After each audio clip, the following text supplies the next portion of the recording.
Akala ng marami ay mananahimik lang si Vice Ganda matapos sa mga naging pahayag ni Alvin Aragon kamakailan tungkol sa relasyon nila ni Ayon Perez.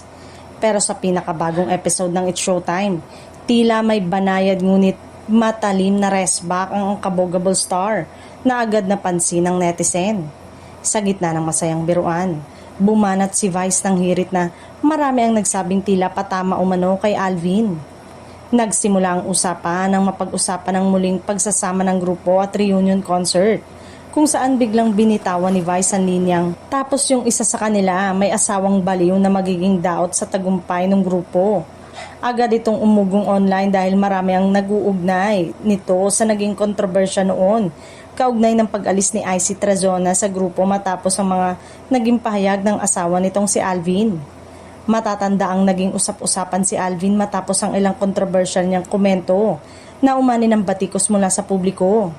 Nadamay pa rin ang ilang personalidad sa showbiz at maging relasyon ni na Vice at Ayon. Dahilan para umani siya ng matinding reaksyon online.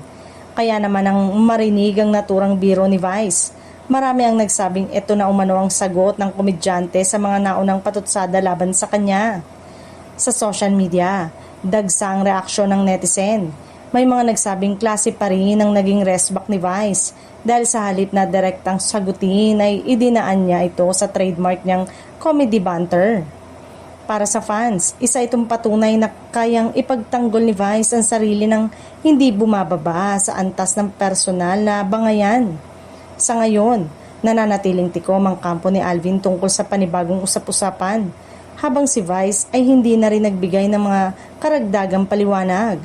Pero sa marami, malinaw ang mensahe kung akala ng lahat ay palalampasin lang ni Vice Ganda ang mga sinabi laban sa kanila ni Ayon.